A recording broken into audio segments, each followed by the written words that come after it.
Chapter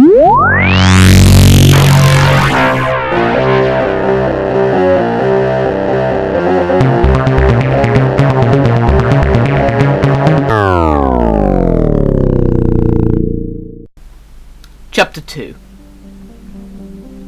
My team is made up of the most amazing Alliance soldiers ever to walk this earth. Other than Commander Shepard, that is. Each trained in every form of combat, and each at the top of their class. These guys are war changers. That's what we're here for.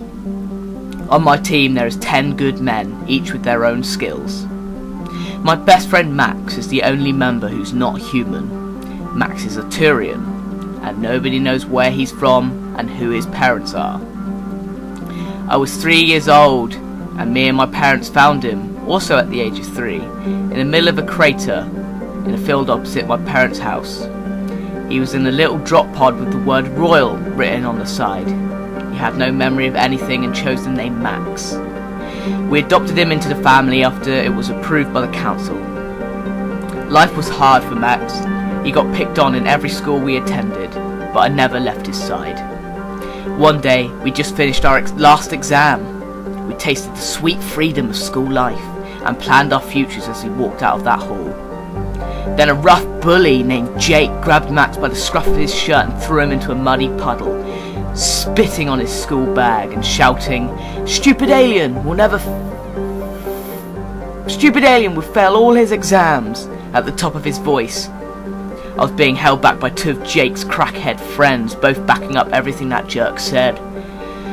I yelled out to Max, "Ready!" Max looked up with teary eyes filled with anger. 3! I stomped my foot, but I got interrupted by one of the bully's friends. "You can shut up too, alien hugger."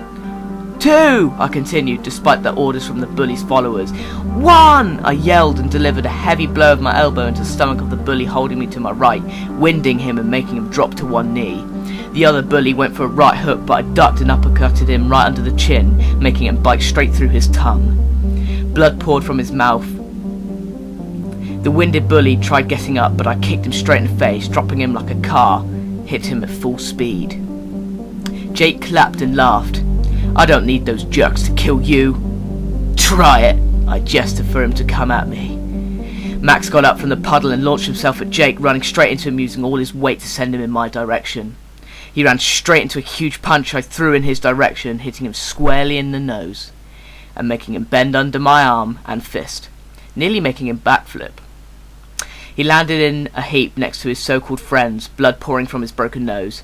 "Never fuck with me or my friends," I yell at the bloody bullies on the floor, begging for mercy. "Let's go, Max." We walked off.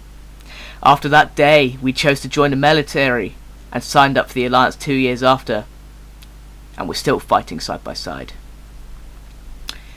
Then there's Danny. He is our marksman.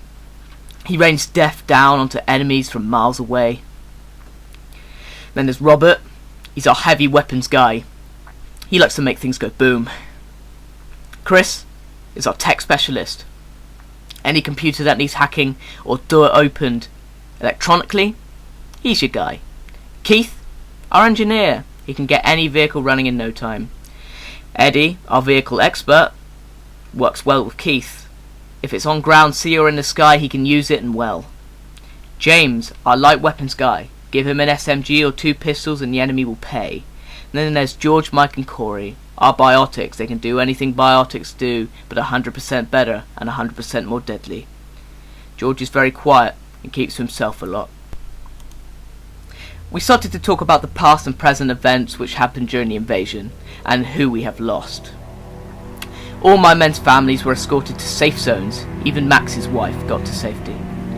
But contact was lost about 5 hours ago, so no new news. A laugh came from the back of the room. We all turned around to see George slowly walk from the back of the room with his fist clenched and sweat running off his forehead. "Something amusing?" I ask.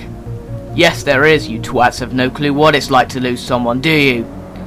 He drops his bag next to his tent and continues. "I watched my family get killed by a Reaper laser. I was powerless and too far away to get there and save them. And you self-hearted pricks all sit there and talk about how your families are safe, and you all make me sick. Angry, I run across the room, grab George by the neck and charge him into the nearest wall. "You're wrong, you son of a bitch. I know exactly what it's like. I was just saying goodbye to my beautiful wife Megan and my 2 4-year-old daughters, Lucy and Emma, after I got the call to gather my team, when suddenly my house is shot in half by one of those metal bastards' lasers. My vision was blurred and all I could hear was screaming and the sound of death the Reapers make.